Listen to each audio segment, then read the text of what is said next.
Hello friends, good morning and welcome back to my channel. আশা করি সবাই ভালো আছেন আর আমিও ভালো আছি। এখন বাজে 10:30, না 11:15।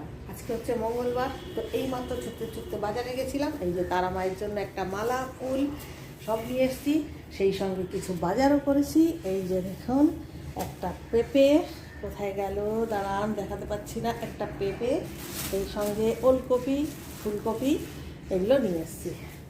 মানে বাজারে গেলে কিছু কিনবো না তা তো হতে পারে না। আর যখন এরকম বেলা করে গেছি, নিশ্চিন্তে গেছি আর কি। বেলা করে যাওয়া মানে হচ্ছে নিশ্চিন্তে যাওয়া। আমার হাজব্যান্ড অফিসে বেরিয়ে যাওয়ার পর গেছি। সকালবেলা গেলে একটু তাড়া থাকে, তখন ছুটতে ছুটতে যাই, ছুটতে ছুটতে চলে আসি।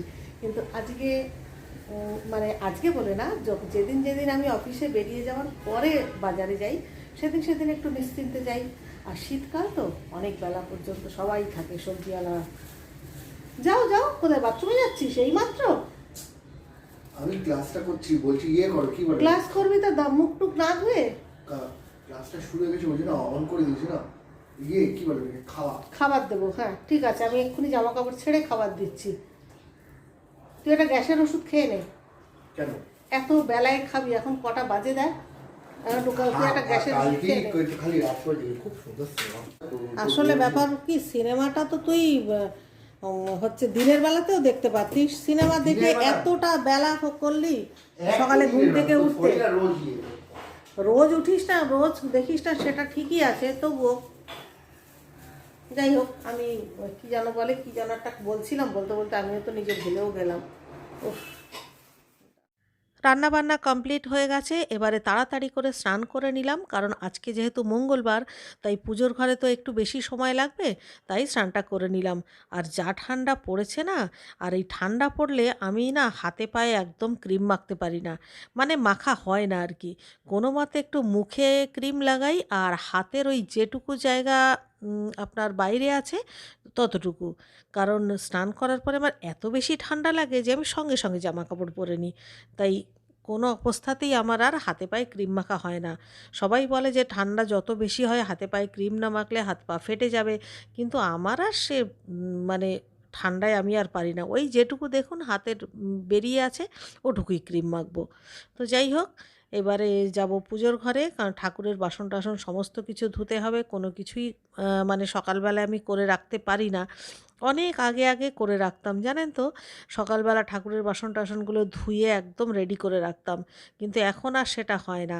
কারণ ওইটা করতে গেলে আরও সকালে উঠতে হয়, আর দিন দিন যা ঠান্ডা পড়ছে, তাতে করে আমি কি সকালে উঠবো বলুন তো।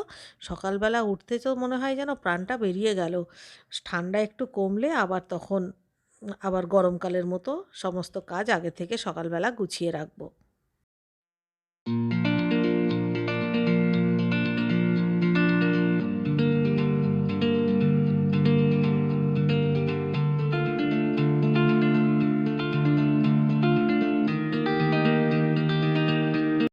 সকাল থেকে আজকে এ ঘরে জানলা খোলা হয়নি, তো জানলাটা খুলতে গিয়ে দেখলাম নিচে খুব সুন্দর ফুল ফুটেছে।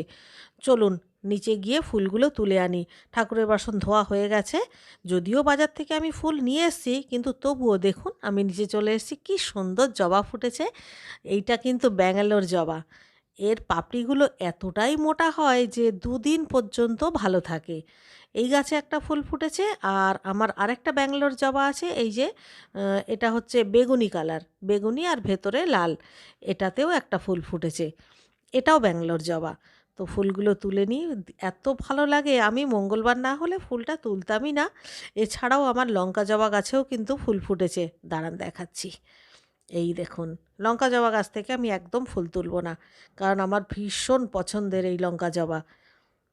তো ফুলগুলো তুলে নিয়ে এসেছি, দেখুন পাশাপাশি রাখলাম একটু দেখার জন্য, কি সুন্দর লাগছে দেখতে। এবার পুজো করতে বসবো, তো তার আগে তারা মায়ের জন্য যে মালাটা নিয়ে এসেছি সেই মালাটা আগে তারা মাকে পরিয়ে দিয়ে তারপর বসবো। এখন তো শীতকাল, জবাগুলো কেমন বড় হয় না, মানে দেশি জবাগুলোর কথা বলছি, দেশি জবাগুলোর হাল খুব খারাপ শীতকালে, জানেন তো। ব্যাঙ্গালোর জবা যেমন দেখলেন বিশাল বড় বড় সাইজের, কিন্তু দেশি জবা দেখুন ছোট্ট ছোট্ট, মানে কোনো মতে কষ্ট করে ফুটছে। তো যাই হোক, তারা মার গলায় মালাটা দেয়া হয়ে গেল, এবারে পুজোটা করে ফিরে আসছি। এই যে মায়ের পায়ে জবাটা দেখছেন, এটা কিন্তু গতকাল ফুটেছিল, গতকাল তুলে এনে আমি মায়ের পায়ে দিয়েছিলাম। দেখুন একদম টাটকা মনে হচ্ছে। এ আজকের পুজো কমপ্লিট হয়ে গেছে, আর আজকে আমি বেগুনি জবাটা মায়ের পায়ে দিয়েছি আর হলুদ জবাটা মা লক্ষ্মীর পায়ে দিয়েছি। আর কালকের যে জবাটা, ওটা না ফেলতে ইচ্ছা করলো না, এত সুন্দর টাটকা রয়েছে, সেই জন্য ওটাকে নিয়ে এসে এই ধূপদানির গোড়াতে রেখে দিলাম। কারণ জবাটা দেখুন একদম মনে হচ্ছে না গাছ থেকে তুলে নিয়ে আসা, ওই জন্য আর ফেলতে ইচ্ছা করলো না। যাই হোক, সাজানো রয়েছে, থাক না, ভালোই তো লাগছে দেখতে। তো যাই হোক, আমার পুজো করা কমপ্লিট হয়ে গেছে, এবারে বই পড়ব। সাধারণত মঙ্গলবার আর শনিবার আমি হনুমান চালিসাটা পড়ি, যদিও প্রতিদিন পড়লে ভালো, আমাকে আমার এক ইউটিউবের বন্ধু বলেছিলেন যে পারলে প্রতিদিন পড়বে। তো তো দেখা যাক ঠাকুরের কী ইচ্ছা, উনি যদি চান তাহলে শত কাজের মধ্যেও আমি ঠিক সময় করে বইটা পড়তে পারবো রোজ। Good evening. এই যে দেখুন সোনা এসছে। সোনার আসলে কাছে একটা প্রোগ্রাম ছিল, সেইটা সেরে ও এখানে এসছে। আর সেই সাথে সাথে চলে এসেছে আজকে আবার অনেক দিন পরে মধুরাই। ও গেছিল পড়তে, বোন ওকে পড়তে নিয়ে গেছিল, ও চলে এসছে। ওর নাকি প্রচণ্ড খিদে পেয়েছে, ও ওপরে ওঠবার মতো ওর সময় নেই, সেই জন্য চলে এসছে, বলেছে এক্ষুনি আমাকে কিছু খেতে দাও বম্মা। তো আমি বললাম আগের থেকে ফোন করলি না কেন, আমি কিছু বানিয়ে রাখতাম, তাহলে আসার সঙ্গে সঙ্গে দিয়ে দিতাম। আর এই যে হেয়ার ব্যান্ডটা কাছে এসে দেখাচ্ছে। তো যাই হোক, আমি দেখি একটু কি বানিয়ে দিই, তাড়াতাড়ি করে যেটা হবে সেরকম একটু কিছু বানিয়ে ওকে আগে খেতে দিই, তারপর ফিরে আসছি। মধুরাই চলে গেছে, সোনাও চলে গেছে, হালকা করে একটু টিফিন করে দিয়েছিলাম সঙ্গে চা, সেই সব খাওয়া দাওয়া করে যে যার বেরিয়ে গেল, আর আমিও আবার আমার সংসারের কাজে লেগে পড়লাম। তো প্রথমেই আগে জামা কাপড় কাচতে দেব, কারণ সন্ধেবেলাতেই আমি জামা কাপড় কাচি। তো তার আগে সার্ফের প্যাকেট কাটতে হবে, কারণ জামা কাপড় কাচতে গিয়ে দেখলাম সার্ফের প্যাকেট একেবারেই ফাঁকা। তো এই জায়গাটা একটু পরিষ্কারও করতে হবে। তো চলুন এখানে একটু কাজকর্ম সেরে নিই। আসলে দুপুরবেলায় তো তাড়াহুড়ো করে রান্নাঘর থেকে বেরিয়ে গেছি আজকে, তাই রান্নার পরে একটু যে পরিষ্কার পরিচ্ছন্ন করার ব্যাপার থাকে, সেগুলো আর করা হয়নি। তো সেই জন্যে আর কি এখন বিকেলবেলায় এটা করতে হচ্ছে।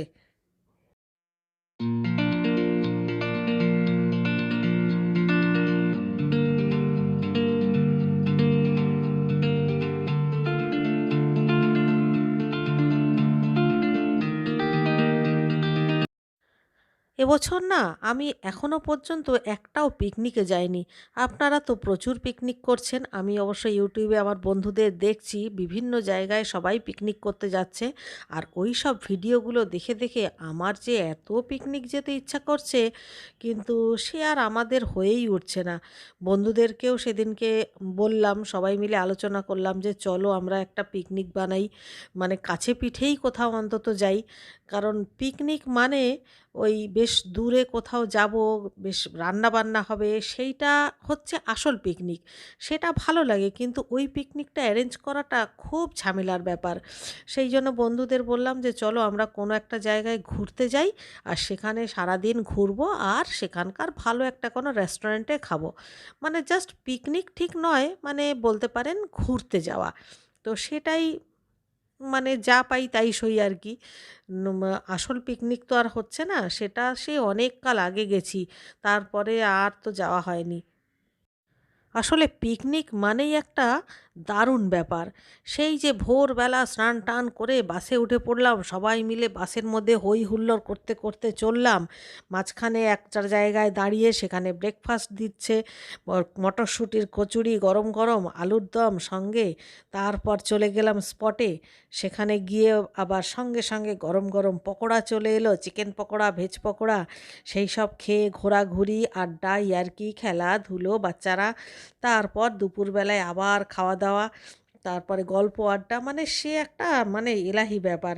তো ওই যে পিকনিকগুলো না, ওই পিকনিক হচ্ছে, ওটা হচ্ছে অরিজিনাল পিকনিক। তো সেটা গেছি আমি লাস্ট প্রায় 3-4 বছর আগে।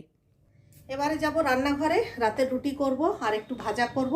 তো ভিডিওটা আজকের মতো এই পর্যন্তই। ভিডিওটা ভালো লাগলে প্লিজ লাইক করবেন, কমেন্ট করে আমাকে জানাবেন। আর আমার চ্যানেলে নতুন বন্ধু হয়ে থাকলে চ্যানেলটিকে সাবস্ক্রাইব করে প্লিজ আমার পাশে থাকবেন। তাহলে কাল সকালে তো আবারও দেখা হচ্ছে নতুন আর একটা ভিডিওর সাথে নিয়ে। ততক্ষণের জন্য সবাই ভালো থাকবেন। সবাইকে tata, good bye, good night and love you all.